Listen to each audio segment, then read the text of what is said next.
श्री शिवाय नमस्तु भीम हर हर महादेव। स्वागत है आपका हमारे चैनल एस्ट्रो ओम पर। दोस्तों, आप सभी लोग जानते हैं कि 23 अप्रैल 2024 को है हनुमान जयंती। दोस्तों, हनुमान जयंती का दिन पूरे साल में सिर्फ एक बार आता है, इसलिए दोस्तों इस मौके को आप लोगों को अपने हाथ से नहीं जाने देना चाहिए।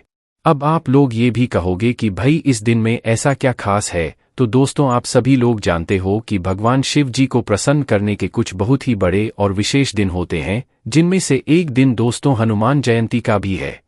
अब वो क्यों है, वो दोस्तों इसीलिए है, ये बात आप सभी लोग पहले से जानते हो कि भगवान शिव जी के 11वें रुद्र अवतार ही है हनुमान जी, जिनकी जयंती कब है 23 अप्रैल को। दोस्तों दरअसल इस जयंती को हनुमान जयंती नहीं कहा जाता है, इसको कहा जाता है हनुमान प्राकट उत्सव, जिस दिन हनुमान जी प्रकट हुए थे। अब दोस्तों इस दिन आप लोगों को आखिर ऐसा क्या करना चाहिए जिससे हनुमान जी भी प्रसन्न हो, मतलब भगवान शिव जी के 11वें रुद्र अवतार भी प्रसन्न हो और स्वयं भगवान शिव जी भी प्रसन्न हो जाए। तो दोस्तों इस वीडियो में हम आप लोगों को वो उपाय बताएंगे आपको इस हनुमान जयंती के दिन करना है, और जिस उपाय को करने के बाद भगवान शिव जी भी प्रसन्न होंगे और हनुमान जी भी प्रसन्न होंगे। जिस उपाय को करने से दोस्तों आपकी जो भी मनोकामना होगी वो भी पूर्ण होगी, जो भी दुख और परेशानी होगी वो भी दूर होगी। इस बार की जो हनुमान जयंती है वो बहुत ही ज्यादा खास है, क्योंकि इस बार की हनुमान जयंती मंगलवार के दिन ही पड़ रही है, और मंगलवार का दिन स्वयं हनुमान जी का ही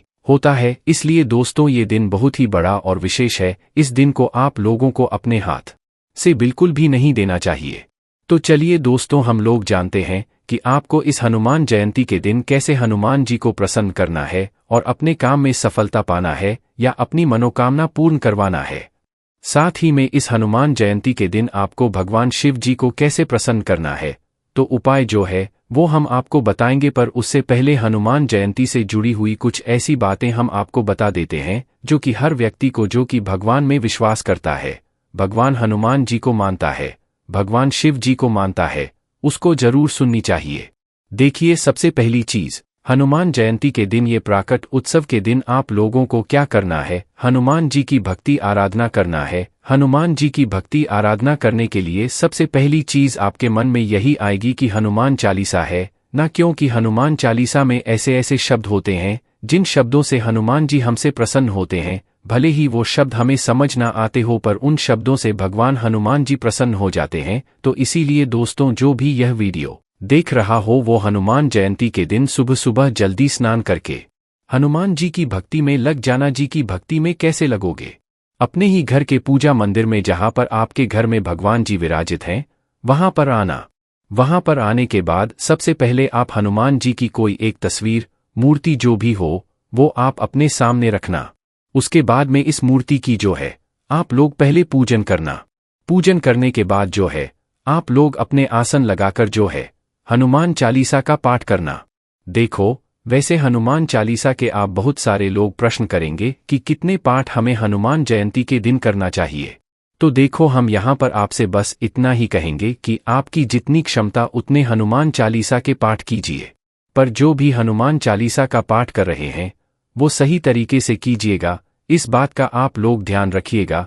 वैसे अगर आप लोग पूछे तो हम आपसे यही कहेंगे कि 11 हनुमान चालीसा के पाठ भी आप लोग कर सकते हैं। वैसे कोई इसके नियम नहीं है कि भाई आप 51 भी कर सकते हो, आप 108 हनुमान चालीसा का पाठ भी कर सकते हो, आप 5 भी कर सकते हो, 7 भी कर सकते हो, 1 भी कर सकते हो। आपकी जितनी क्षमता हो आप उतने हनुमान चालीसा के पाठ इस हनुमान जयंती के दिन जरूर कीजिएगा।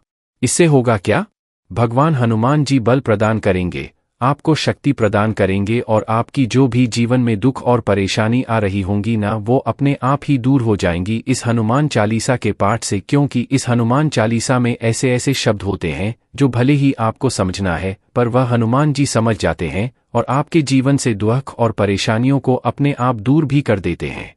तो दोस्तों ये बात आप लोग समझ गए। हनुमान जयंती के दिन आपको हनुमान चालीसा का पाठ जरूर करना है, क्योंकि यही एक वो चीज है जो कि हनुमान जयंती के दिन अगर आप लोग कर लेते हो ना, या हनुमान प्राकट उत्सव के दिन आप लोग कर लेते, तो आपके जीवन से दुख और परेशानी जानी ही जानी है। क्योंकि हनुमान जी से सभी डरते हैं, दुख और परेशानियां तो छोड़ो, बड़ी से बड़ी दुविधा भी डरती है ना। तो चलो दोस्तों अब हम बात करते हैं भगवान शिव जी को प्रसन्न करने वाले उस एक धतूरे वाले उपाय के बारे में। ठीक है, जिस धतूरे के फल से अगर आप लोग ये वाला उपाय हनुमान जयंती के दिन मंगलवार के दिन कर लेते हो ना, आपके जीवन में चाहे जो आपकी मनोकामना हो, चाहे जो आपकी दुख और परेशानी हो, चाहे जो आपका काम ना बन रहा हो, भाई आप लोग ये वाला उपाय एक बार कर लेना। इस हनुमान जयंती के दिन आपका जरूर बन जाएगा। देखो, हमने आपसे वीडियो के शुरू में ही कहा था कि इस वीडियो को देखने के बाद आप हनुमान जी को भी प्रसन्न करोगे और भगवान शिव जी को भी प्रसन्न करोगे। और भगवान शिव जी और हनुमान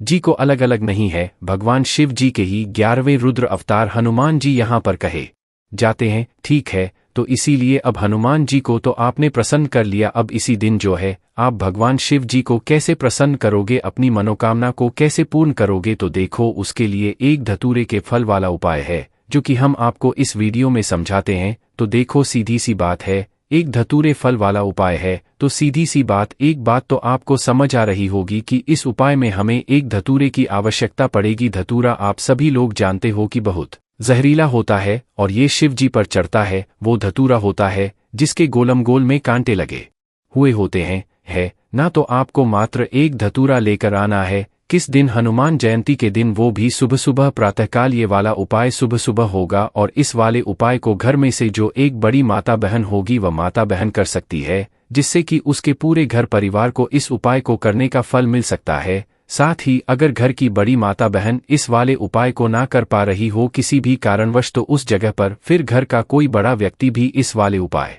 को कर सकता है, चाहे वो पुरुष ही क्यों ना हो। ठीक है, आपको कोई दिक्कत नहीं आने वाली है। अब इस उपाय को हम समझते हैं कि आखिर करना कैसे है। तो देखो, इस वाले उपाय में सबसे पहले आपको एक धतूरा लाना पड़ेगा और शुद्धता का ध्यान रखिएगा जब आप उपाय की तैयारी करें या जब आप उपाय को करने जा रहे हो। ठीक है, तो एक धतूरा आपको लेना है और अपने साथ में एक लोटा शुद्ध जल भी भरकर रखना है। क्या रखना है? अपने साथ में लोटा शुद्ध जल भी भरकर रखना है।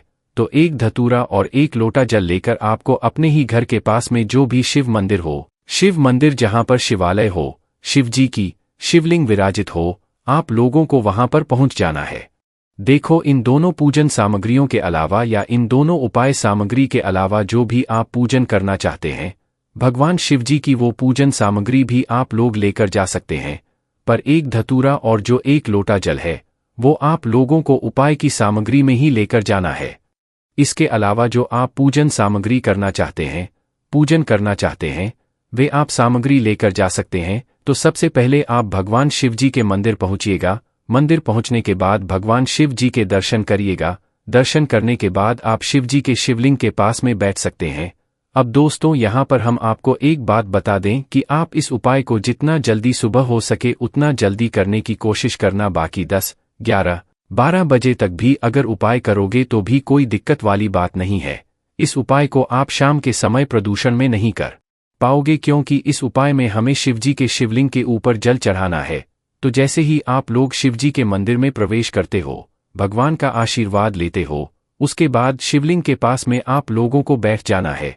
शिवलिंग के पास में बैठने के बाद दोस्तों, अब आपको यहाँ पर उपाय की शुरुआत करना है। ठीक है, उपाय को शुरू करना है। उपाय को कैसे शुरू करोगे? तो देखो, सबसे पहले चीज हम लोग अपने साथ में क्या लेकर आए हुए हैं? धतूरा। क्या लेकर आए हुए हो? धतूरा। अब इस धतूरे को ऐसा नहीं है कि शिवलिंग पर जाकर चढ़ा देना है, और ऐसा भी नहीं है कि आप जो एक लोटा जल अपने साथ में लेकर आए हुए हो, इस एक लोटे जल को आप सीधा भगवान शिवजी के शिवलिंग पर जाकर चढ़ा दो। उपाय को करने में जो है यही 2 सामग्री लगने वाली है, इसलिए आपको को थोड़ा अच्छे से यहाँ पर समझना होगा। तो देखो, यहाँ पर जो आप धतूरा लेकर आए हुए हो, इस धतूरे को आप लोग फोड़ लो। फोड़ने का मतलब है कि उसे बीच में से खोल लो। इस धतूरे को आप अपने हाथों की मदद से भी फोड़ सकते हो या किसी भी सामग्री से फोड़ सकते हो। इस धतूरे को फोड़ने के बाद दोस्तों, इसके अंदर से एक सफेद कलर का फल निकलेगा जो कि धतूरे का ही फल होगा। आपको मात्र उस धतूरे के फल को निकाल लेना है। क्या करना है?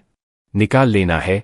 वो जो फल है वो सफेद कलर का होगा, इस बात का आप लोगों को ध्यान रखना है। धतूरा फोड़कर ही वह वाला फल निकलेगा, इसीलिए इस बात का भी आप लोगों को ध्यान रखना है। तो धतूरा जैसे ही आप लोग फोड़ लेते हो, तो धतूरा फोड़ने के बाद उसके अंदर से जो सफेद कलर का, जो मतलब सफेद रंग का जो फल होगा धतूरे का, उस फल को आपको निकाल लेना है। और जो फूटा हुआ धतूरा है उसको आपको साइड में रख देना है, क्योंकि इस वाले उपाय में हमें सिर्फ उस धतूरे के फल की आवश्यकता पड़ेगी, उस धतूरे के ऊपर का जो कवर होगा उसकी आवश्यकता नहीं पड़ेगी। ठीक है, तो धतूरे को फोड़कर उसके अंदर का जो सफ़ेद कलर का जो फल होगा उसको निकाल लेना है। ठीक है, अब निकालने के बाद दोस्तों क्या करना आप लोगों को कि इस धतूरे के सफ़ेद कलर के फल को आपको भगवान शिवजी के शिवलिंग के ऊपर चढ़ाना है। कहाँ पर चढ़ाना है?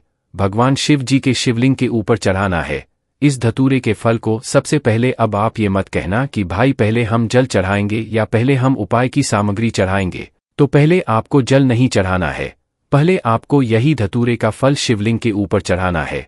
ठीक है, भगवान शिव जी का नाम लेते हुए शिवलिंग के ऊपर इस धतूरे के फल को चढ़ा दिया आप लोगों ने। अब चढ़ाने के बाद दोस्तों क्या करना है? अपना वह एक लोटा जल निकाल लेना है जो अपने साथ में लेकर आए हुए हो। अब इस एक लोटे जल को क्या करना है आप लोगों को? भगवान शिवजी की शिवलिंग के ऊपर इसी धतूरे के फल के ऊपर आपको एक धारा से धीरे धीरे करके समर्पित करते जाना है, वो भी भगवान शिवजी का नाम लेते हुए। समझ गए आप लोग कैसे करना है? कि वह धतूरे का फल पहले शिवलिंग पर चढ़ाना है, फिर उसी धतूरे के फल के ऊपर आपको अपना वह एक लोटा जल धीरे धीरे करके एक धरा से शिवजी के शिवलिंग के ऊपर शिवजी का नाम लेते हुए चढ़ाते जाना है। जैसे ही आपका वह पूरा एक लोटा जल चढ़ जाए उसके फल के ऊपर, उसके बाद में आप शिवलिंग के पास में बैठ जाइएगा। उसके बाद में भगवान से 2 मिनट अपनी वह मनोकामना बोलिएगा जिस मनोकामना के लिए आप लोगों ने अपना ये वाला उपाय किया है, जिस और दुख और परेशानी को दूर करने के लिए आप लोगों ने ये वाला उपाय किया है, ये जिस भी संकट से दूर होने के लिए आप लोगों ने ये वाला उपाय किया है। अपनी वह मनोकामना बोलकर भगवान से प्रार्थना करके 2 मिनट भगवान शिवजी के नाम का जाप करके आप भगवान शिव जी के मंदिर से उठ सकते हैं और आपका ये वाला उपाय यहाँ पर पूरा हो जाता है। इस उपाय को करने के बाद आपकी जो भी मनोकामना होगी, जो भी दुख और होगी, वो बहुत ही जल्द जो है आपकी मनोकामना पूर्ण हो जाएगी, क्योंकि आपने इस उपाय को एक बहुत ही बड़े और विशेष दिन पर पढ़ा है। क्योंकि इस बार की जो हनुमान जयंती है वो मंगलवार के दिन पड़ रही है और हनुमान जयंती का दिन वैसे भी बहुत ही ज्यादा विशेष होता है। और जब हनुमान जयंती के दिन ही भगवान मतलब हनुमान जी का सबसे प्रिय दिन मंगलवार पड़ जाए तो भाई ये तो एक बहुत ही बड़ी बात हो जाती है। और इसी तरह आप लोग ये वाला उपाय कर रहे हो तो सीधी सी बात है भगवान शिव जी आपको इस उपाय का फिल्म बहुत ही जल्दी और बहुत ही बड़ा करके देंगे। बाकी दोस्तों यहाँ पर ये वाला उपाय पूरा हो जाता है। इसी के साथ में दोस्तों दिन पूर्णिमा भी है, तो पूर्णिमा के दिन भी आप लोगों को जो है क्या करना चाहिए? अपने घर में शाम के समय या सुबह के समय मुख्य रूप से शुद्ध देसी गाय के दूध की चावल की खीर भी जरूर बनानी चाहिए। अब इस वीडियो में आप लोगों को जो है बहुत सारी चीजें मालूम पड़ गई हैं।